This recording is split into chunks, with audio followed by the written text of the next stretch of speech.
Hello, this is Pamela, the Stampin' Pink Rose. I'm an independent Stampin' Up! Demonstrator.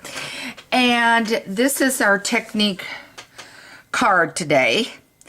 And yesterday, I sent out my newsletter.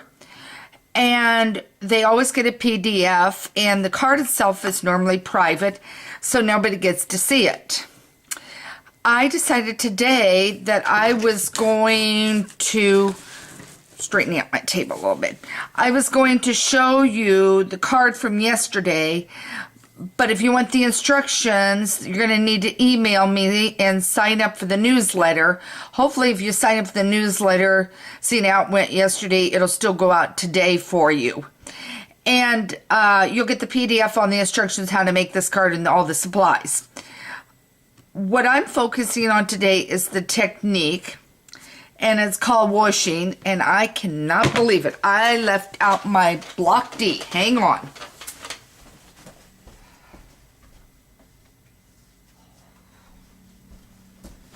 Sorry about that, guys. I apologize. Never fails. So anyway, I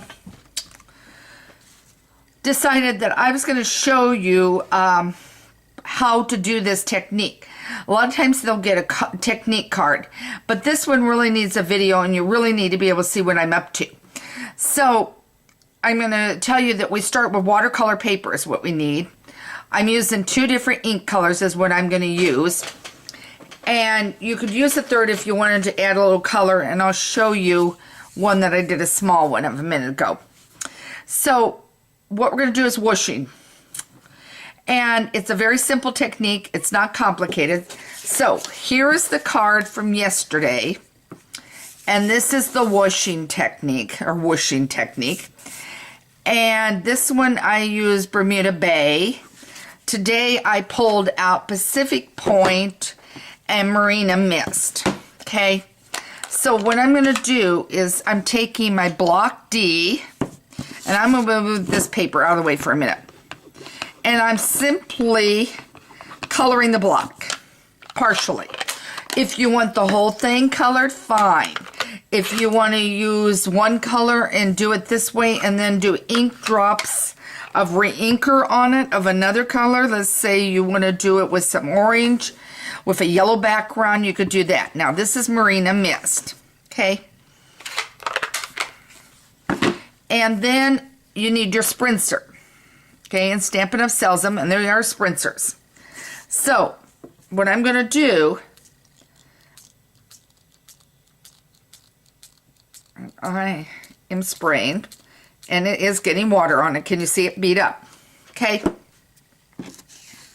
Now, I'm going to bring in my watercolor paper, which you'll find in the catalog. And while we're waiting for this, because we're going to let it set for a minute or so.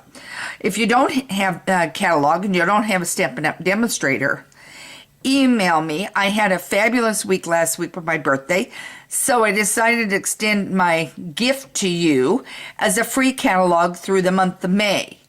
However, I'm headed for the post office today. I'll head any day I need to get mail out. It's just around the corner from me. And I'll send you out a catalog, because I'm trying to make sure everybody gets their catalog by June 1st, because that's when everybody can order. Now, I'm also offering starting on the 25th. Let's say you work. The catalog, by the way, goes live at 12 o'clock Mountain Time. So if you work and you're wanting to get your order in right away that afternoon, but because you're working, you can't possibly do it, and you would like me to do your ordering for you, because Stampin' Up! Ships as they come in.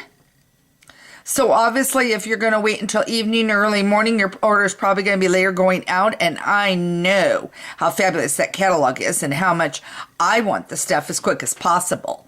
So if you email me at Pamela@Stampin' Pink Rose, I'll arrange for you to give me a call. We'll discuss what you're wanting, and then we'll discuss how we're going to handle the payment, and I will do the ordering for you. So if you've got an order problem because of your schedule, by all means, give me an email. Okay, now I've held this down a little longer than planned. It's probably, yeah. Okay, now I have a paintbrush that is not, see now I held it down longer than I planned. Okay. Let's do this one more time. I shouldn't have been talking, I guess. All right. Marina Mist. I'm just going to put it back on.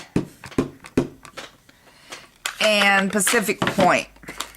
This is what you get when you're not focusing. Okay. So anyway, email me and we'll discuss it. Otherwise, just email me and tell me you want a catalog. And I grabbed this rinser and I swear I had another one in there but couldn't find it. Okay. Now I'm going to set this back down just like I did. We might get an extra coating on this. Normally it doesn't happen that way. Okay, I think it's long enough. Now, I've got a paintbrush. Now, I do have my aqua over here that I could use. And I'll bring it over and let you see. Because you don't want water, so you don't want to squeeze. And I don't think it works as well to do it this way. So, and now I have a little, and I want Pacific Point at the bottom. I have a little ink in the base of my re-inker. And so all I'm doing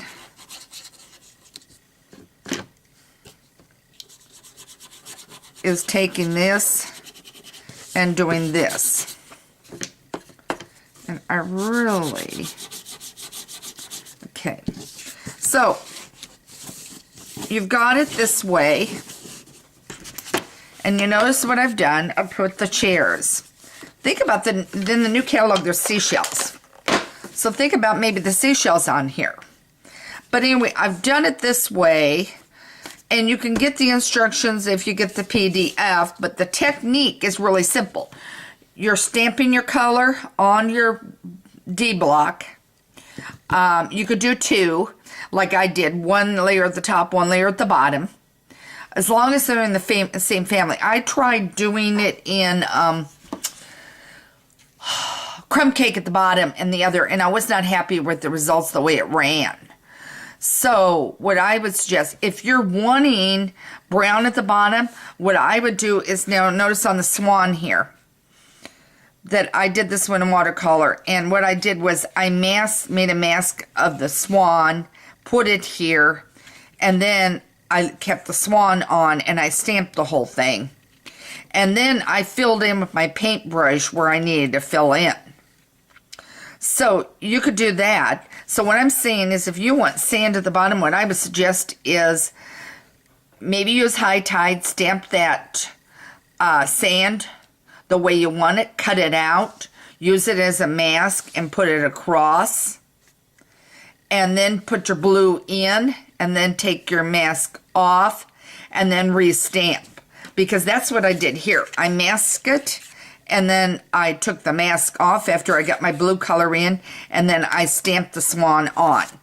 So, I mean, this is a technique that's easy to do. You could have water looking any way you want.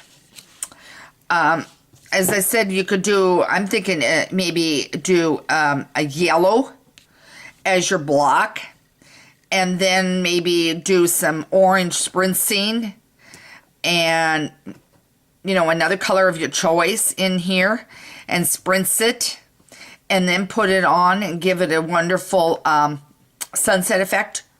But anyway, so this is whooshing.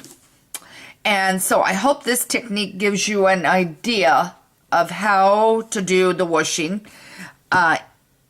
You can sign up on my blog site, Stampin' Pink Rose, if you want a newsletter. If you need anything else, of course, as I said, I'm available for emails. And just have fun stamping and playing with